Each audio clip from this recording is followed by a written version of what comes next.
Good afternoon, Packers fans. Aaron Negler here with your Packers Daily Chat, coming to you live on the Cheesehead TV social channels. It is Friday, although it's kind of a Thursday for the Packers because they don't play till Monday. They didn't start practicing till Thursday.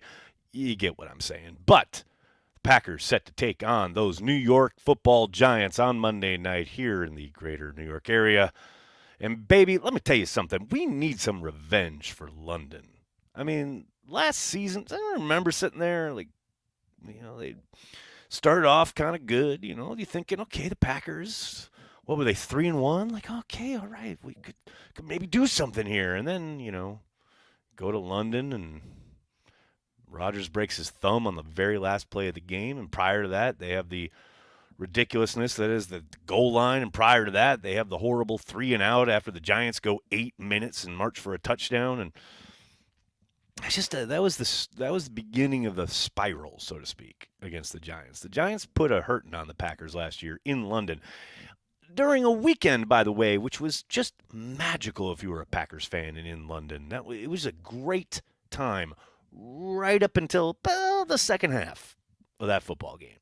But leading up, man, I was walking across one of the bridges, and I remember some guy asking me, why are there so many Packers fans here? And I said, they're playing on Sunday at Hotspur Stadium. And they said, we always have NFL teams over here playing their games, and we've never seen London like this. Like, Packers fans are everywhere, and they were. Hotspur Stadium was like a home game. They were playing Go Pack Go, Go Pack Go chants. I would say like 80% of the place was like green and gold, and the Packers lost. So we got some London revenge here on Monday night. I need it for my soul. Like, throw out the records, as they like to say. Packers streaking hopefully to the playoffs. Giants lost season. They're hoping Tommy DeVito brings them some joy. Forget all that. Aaron Negler, me, selfishly, I need London revenge. Because that was set to be one of the greatest weekends of my life. And the Packers lost. I need it. People. I need some revenge. Just an update. Packers were on the practice field earlier this afternoon, obviously. Matt LaFleur did indicate Elton Jenkins, who was not a participant today after being a limited participant yesterday, he is dealing with a shoulder injury. They were just, quote, being cautious with him. So hopefully he's back out there tomorrow. And yes, the Packers will practice on Saturday prior to leaving Sunday for their showdown in New York. But Elton did not practice today, so it's something to watch, even though Coach says, they're just being cautious. Hopefully he's back out there on Saturday. The other development, Darnell Savage, who has been dealing with a chest injury, who did not participate on Thursday, was a limited participant today. So trending in the right direction. That's good to see.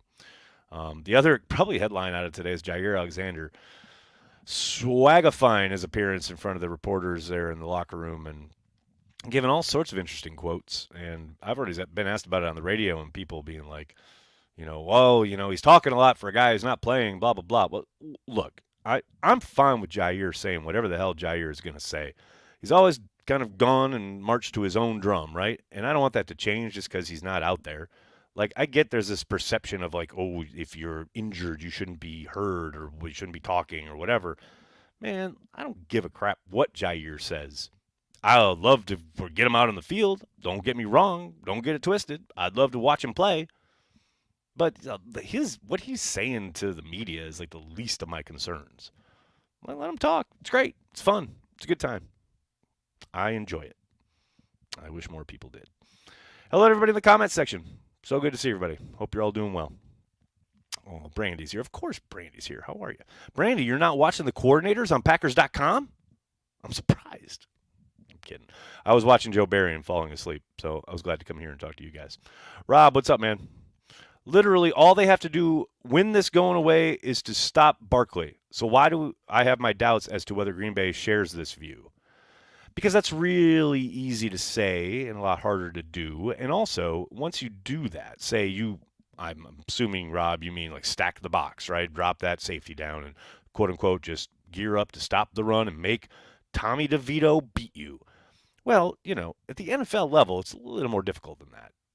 There are plenty of ways to run the ball against a stacked box. Aaron Rodgers talked about that a lot last year because they were seeing some.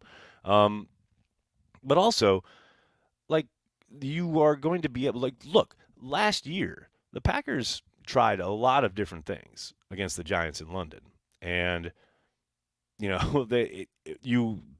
come out there, right, and you're all buttoned up, and it's tight formation, and you're going heavy, and you think, okay, here comes the run, and then all of a sudden it's play action pass, and they run everybody off, and then they run Barkley out of the backfield on a shallow cross, and all of a sudden, oh shit, he's a receiver now, and off to the races he goes. There are a lot of ways you can counteract what the defense is trying to take away. So if you become one-dimensional in that regard, it becomes pretty easy if you're an NFL coordinator to take advantage of that. Now, that said, I don't want to excuse Joe Lightbox Berry, Joe Too High Shell Berry. Like, I get it. There will undoubtedly be some frustrating moments on Monday night where, they're playing their shell and they got the guys, like, parked out in, like, the Dream Mall at safety, and the Giants are going to get theirs on the ground. I have zero doubt about that. But hopefully they're able to limit them in the red zone. The Giants are coming off a bye week, so who knows what they're drawing up plan-wise. They are coming off a game prior to that against the Patriots where they scored all of one touchdown. So hopefully can put the clamps on them. JP, what's up? Don't worry, everyone. Ocho said we're going to put Christian Watson on a strict McDonald's nutritional plan to prevent these ongoing injuries. I mean, Ocho's the man. So if he says it, I'm down. Adrian, what's going on? I still want revenge for 2007 and 2011. Oh, I mean, we kind of got half that, right? I mean, we literally, in Lambeau, had a Hail Mary to Randall Cobb that answered the Hail Mary from Eli Manning years prior. So we've got, in a playoff game. So, half revenge. We've gotten half revenge. Bryson, what's up? Love this team's future as dominant as San Francisco and Philly are. They have older rosters, world champs 2025. Bryson is looking way down the road here. Can we just beat the Giants? That's where I'm at. But yeah, the future is bright. But look, the joke is a joke because there's always an ounce of truth in every joke. When they say the NFL stands for not for long, man, yeah, things change real quick. And you don't know what you're going to get from year to year, player to player. You don't know who is going to jump up, who is going to continue to progress, who is going to develop, who's going to fall back, who's going to maybe flame out and become nothing like what you expected them to be. I remember this summer. I remember plain as day here on Packers Daily talking to fans about Christian Watson and Romeo Doubs hitting the ground running. They were going to be the number 1 and 2, and they were going to be so productive, and they were going to be flying high. I said all summer, it's not automatic. And look at Christian Watson all throughout this season. Now, we've seen the glimpses here these last couple of weeks of what he's capable of. And I understand injury has robbed him of a lot of games. But even when he was out there earlier this season, it's not like he picked up where he left off, right? And I don't mean to, single out just Christian Watson, but it's a perfect example of just because a guy is balling out, say, his rookie year, doesn't mean he's always going to ball out. Doesn't mean he's going to continue to progress. At least not straight line, right? There will be dips. There will be valleys. Then hopefully swings back up. But yeah, man, 2025, I'm all in. But God damn, can we beat the Giants, please? That's where I'm headed. Mimsy, what's up? Door County economic outlook is booming with AJ Surge. I have zero doubt. We got to get him signed to that contract extension. Ed, what's going on, man? I hear you and Corey telling us to have reasonable expectations, but I swear I see the word Super Bowl flash across your screen. SNL subliminal skit. Look, it's impossible not to think, oh, yeah, they could possibly win out here and maybe make the playoffs. Maybe even win a playoff game. How insane would that be to get to the playoffs this season? The first year after you've jettisoned your 16-year, 4-time MVP, soon-to-be Hall of Famer quarterback, and you're back in the playoffs. That doesn't happen, people. It just doesn't happen. And the Packers are on the precipice of making it happen. And I got to suspect LaFleur is probably extra motivated because there's He's on record saying he wants nothing to do with Hard Knocks. And if they make the playoffs this year, they can't be on Hard Knocks. So, got to think for LaFleur, that's probably extra special motivation. Quinn, what's going on? Hey, Nags, random side note. Tony Mandarich over Barry Sanders was way worse than Kevin King over TJ Watt. Get over it, people. Go Pack, go. Well, Quinn, it'd be real easy to get over it if you wouldn't keep bringing it up. I'm kidding. I'm kidding. I hear you. Yes, you're correct. Get over it. But, man, you say the words, Tony Mandarich, and I get forlorn. What else we got? Jonathan, what's going on, man? Last year, halftime at Tottenham Stadium, the Londoner next to me asked if the G-Men could come back. I emphatically said, nah. Anyway, revenge. Oh, Jonathan. Yeah, so you were there. You know the vibe in that stadium was electric. Man, it was popping. It was like Packers fans as far as the eye could see. That's tough shit, man. Joe, what's going on? Packers without best breakaway threat at wide receiver, tight end, and maybe running back. How will Matt LaFleur try to compensate? Well, I don't think it'll be much different than we've seen in the last 2 weeks. I mean, yes, they've had a huge play to open the game in Detroit, and then Christian was very involved early against the Chiefs, right? Obviously scored 2 touchdowns against the Chiefs. Zero doubt that I'm not going to try and dismiss like what he brings to the table. But I do think the plan doesn't change as far as possessing the ball, trying to be very efficient on offense and run the ball, stay ahead of the sticks. The key to me, it's like I love what Christian's done. I love what Jordan Love's done. I love what all these guys have done. But the biggest thing, if you want to look at what they've done and improved upon comparative to earlier this season, they haven't shot themselves in the foot nearly as much. Now, they did have the false start at the end of the first half this week, and, mistakes will happen. Like, you're never going to be a completely clean, perfect game, though that is the goal. But, man, think about all the holding calls or the procedural penalties or the false starts that have put them behind the sticks so many times, like back in October or early November.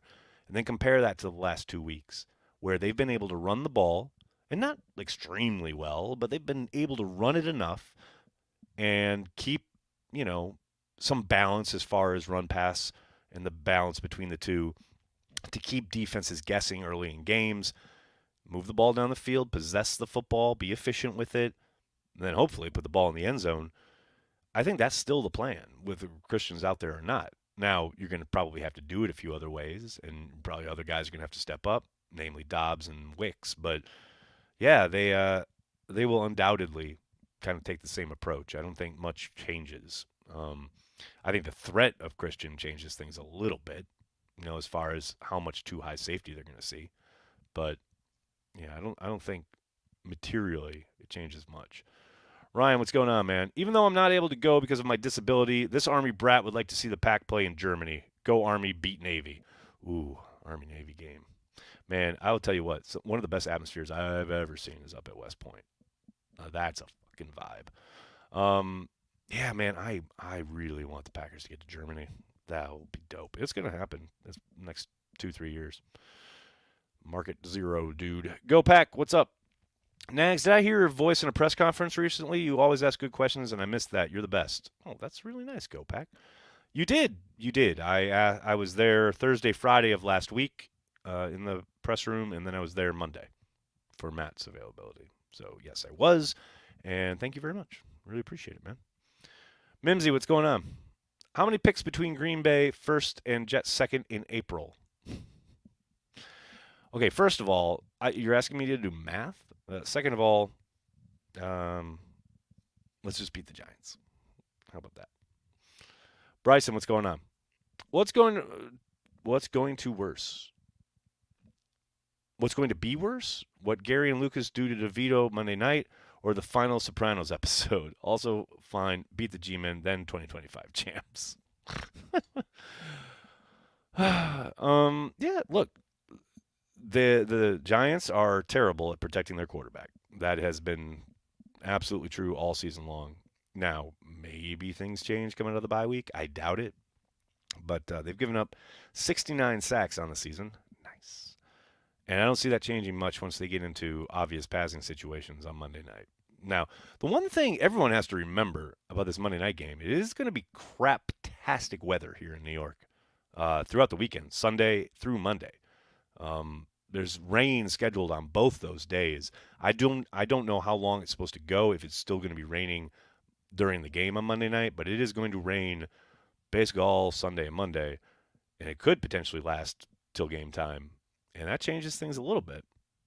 I mean, it's certainly somewhat, you know, as far as like how much of a precision passing game you're able to utilize on that kind of monstrous turf they have in the rain.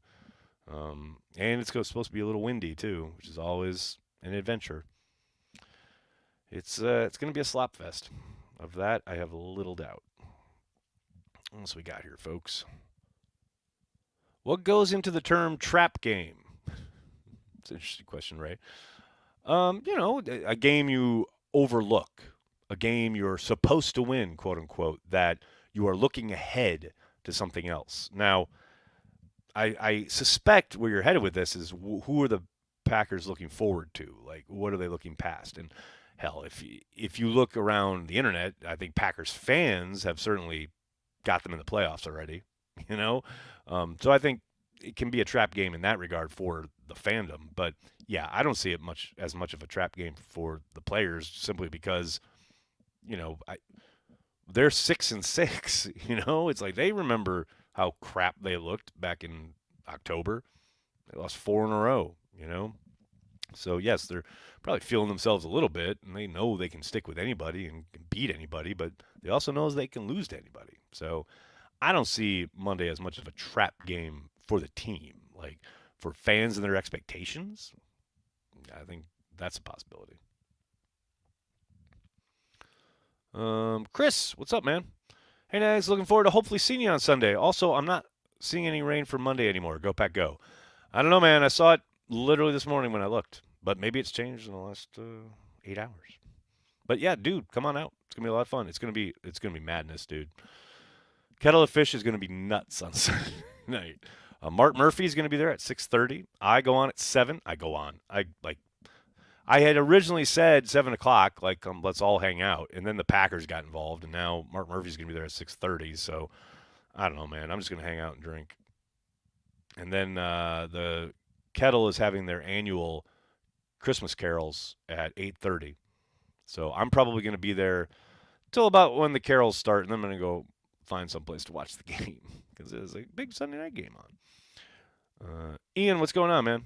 Just jumping on. Packers are going to win on Monday. Aaron, thanks for all you do, brother. Just jumping on. Packers are going to win on Monday. Aaron, thanks for all you do, brother. So that was like repeated. Got it. Ian, thank you very much, man. It was good to see you. So good to see you in Green Bay. Mike Anthony, is Jones going to be back? He has practiced the last couple days. We'll see. I'm still not convinced. I would not be surprised if he was inactive yet again on Monday night, especially. And you got to remember that turf, no bueno, man. It's taking on like Chicago field legendary status as far as dudes just like non-contact injuries, just jumping up and biting guys. I mean, look at the Dolphins on Black Friday. So yeah, I don't know, man. I would not be surprised at all if they held Jones out one more week, and not just because or even because of the turf. That's a factor. It's something they'll take into consideration. The medical staff will take into consideration, I would suspect. But yeah, we'll see. Like I said, I know he's been practicing. He looks good in the drills that I've seen on video from the beat reporters. But man, feels like there could still be another week to go. That's just guesswork on my part. We'll see. Short week coming for Tampa. Yeah, there's that as well. Since when did you move to Appleton? Haha, Wes jokes. Joshua, what's funny about that is if, Wes wants to be all clever and technical about it, he should have said Sheboygan. Because that's where I was born. There you go. What was the best part of being back in the homeland last week? That's a good question, Dean. Seeing my dad, probably. I mean, I had a ton of fun with Patreon members, everyone who came out to the tasting, playing Madden in the snow with Len. that was amazing. The game itself was incredible, but just getting to see my dad. My sister was there with her kid. That was lovely, and just I don't ever get to see them as much anymore. Like pre-pandemic, like when we first started our partnership with iHeart, and even before that, when I was on the beat, man, I flew out every week, every game. So I got really used to seeing them all the time, and then the pandemic hit, and then stopped traveling. So now, yeah, like I don't get to see my dad a whole lot, and seeing him and getting to talk Packers and just be with him was amazing. It was just great. What else we got here? MLF said they don't consider the turf. At least he doesn't. He has a gym. That's a very important part of what I just said. Medical staff. I know Matt said he doesn't, but you can bet dollars to donuts the medical staff does. Zero doubt. Next, is it time for this team to not? It is time for this team not to piss me off. Brandy, I'll relay the message as best I can. We'll see. We'll see. We'll see how they do. I don't know. I think that's always part of the gig, though.